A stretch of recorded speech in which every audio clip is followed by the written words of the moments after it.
Ils répondirent, Nous sommes les frères d'Akazia, et nous descendons pour saluer les fils du roi et les fils de la reine. Jéhu dit, Saisissez-les vivants. Et ils les saisirent vivants, et les égorgèrent au nombre de 42, à la citerne de la maison de réunion. Jéhu n'en laissa échapper aucun. Étant parti de là, il rencontra Jonadab, fils de Rékab, qui venait au-devant de lui. Il le salua et lui dit, Ton cœur est-il sincère, comme mon cœur l'est envers le tien?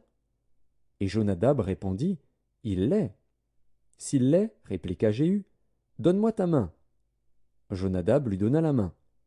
Et Jéhu le fit monter auprès de lui dans son char, et dit, Viens avec moi, et tu verras mon zèle pour l'Éternel. Il l'emmena ainsi dans son char. Lorsque Jéhu fut arrivé à Samarie, il frappa tous ceux qui restaient d'Akab à Samarie, et il les détruisit entièrement, selon la parole que l'Éternel avait dite à Élie.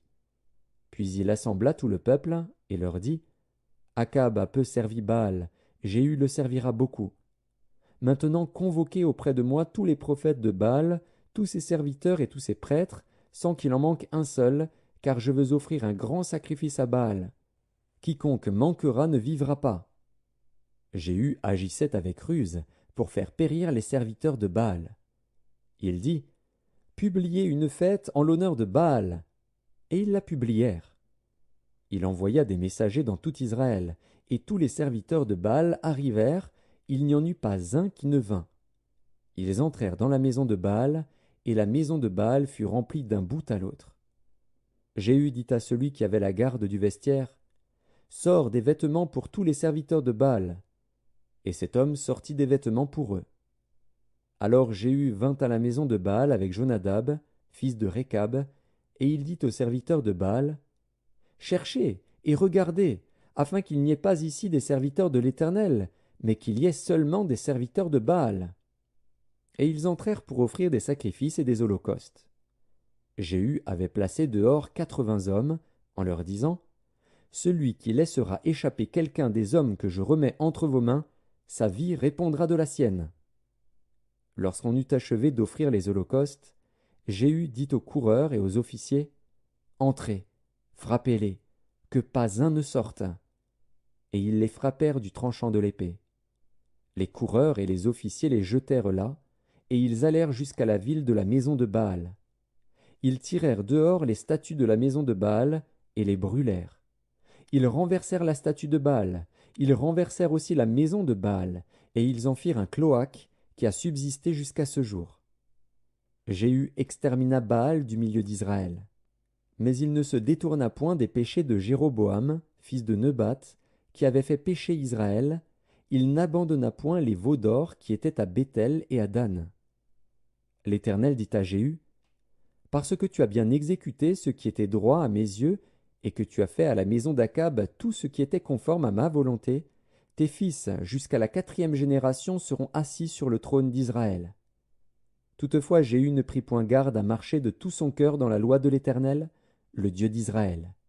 Il ne se détourna point des péchés que Jéroboam avait fait commettre à Israël. Dans ce temps-là, l'Éternel commença à entamer le territoire d'Israël, et Hazaël les bâtit sur toute la frontière d'Israël.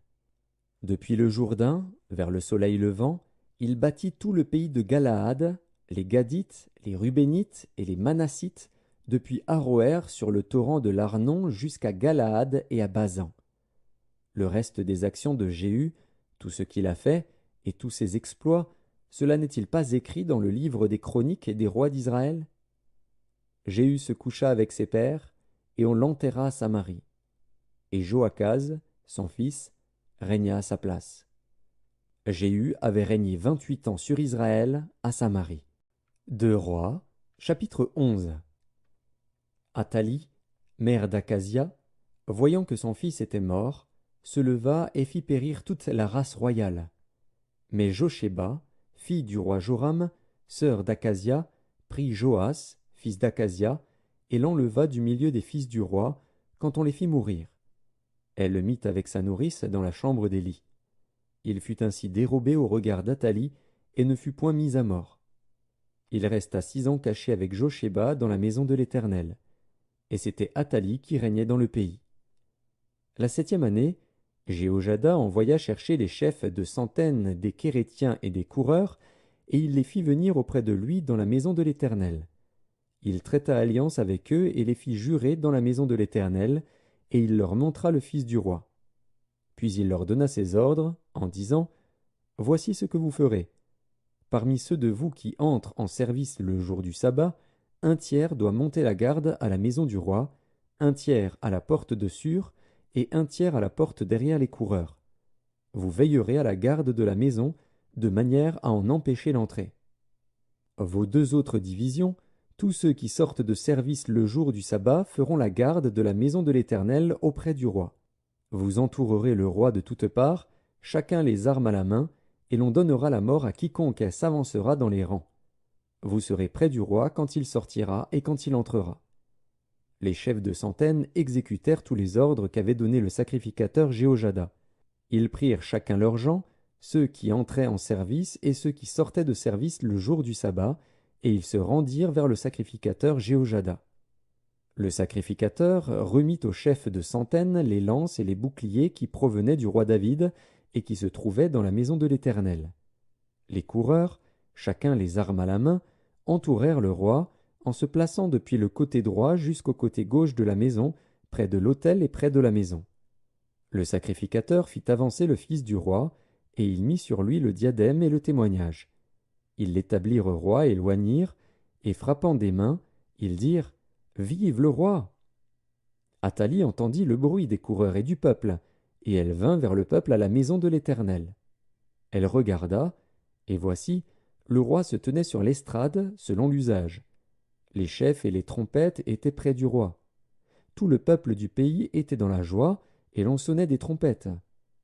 Athalie déchira ses vêtements, et cria « Conspiration! Conspiration !» Alors le sacrificateur Jéhojada donna cet ordre aux chefs de centaines, qui étaient à la tête de l'armée. « Faites-la sortir en dehors des rangs, et tuez par l'épée quiconque la suivra. » Car le sacrificateur avait dit « Qu'elle ne soit pas mise à mort dans la maison de l'Éternel. » On lui fit place, et elle se rendit à la maison du roi par le chemin de l'entrée des chevaux, c'est là qu'elle fut tuée. Jéhojada traita entre l'Éternel, le roi et le peuple, l'alliance par laquelle il devait être le peuple de l'Éternel. Il établit aussi l'alliance entre le roi et le peuple. Tout le peuple du pays entra dans la maison de Baal, et ils la démolirent. Ils brisèrent entièrement ses autels et ses images, et ils tuèrent devant les autels Mathan, prêtre de Baal. Le sacrificateur Jéhojada mit des surveillants dans la maison de l'Éternel. Il prit les chefs de centaines, les Kérétiens et les coureurs, et tout le peuple du pays. Et ils firent descendre le roi de la maison de l'Éternel, et ils entrèrent dans la maison du roi par le chemin de la porte des coureurs. Et Joas s'assit sur le trône des rois. Tout le peuple du pays se réjouissait, et la ville était tranquille. On avait fait mourir Athalie par l'épée dans la maison du roi. Joas avait 7 ans lorsqu'il devint roi. 2 Rois, chapitre 12. La 7e année de Jéhu, Joas devint roi, et il régna 40 ans à Jérusalem. Sa mère s'appelait Tsibja, de Beer-Shéba. Joas fit ce qui est droit aux yeux de l'Éternel tout le temps qu'il suivit les directions du sacrificateur Jéhojada. Seulement, les hauts lieux ne disparurent point. Le peuple offrait encore des sacrifices et des parfums sur les hauts lieux. Joas dit au sacrificateur, « Tout l'argent consacré qu'on apporte dans la maison de l'Éternel, l'argent ayant cours, savoir l'argent pour le rachat des personnes d'après l'estimation qui en est faite, et tout l'argent qu'il vient au cœur de quelqu'un d'apporter à la maison de l'Éternel, que les sacrificateurs le prennent chacun de la part des gens de sa connaissance, et qu'il l'emploie à réparer la maison partout où il se trouvera quelque chose à réparer. » Mais il arriva que, la 23e année du roi Joas, les sacrificateurs n'avaient point réparé ce qui était à réparer à la maison. Le roi Joas appela le sacrificateur Jéhojada et les autres sacrificateurs, et leur dit « Pourquoi n'avez-vous pas réparé ce qui est à réparer à la maison?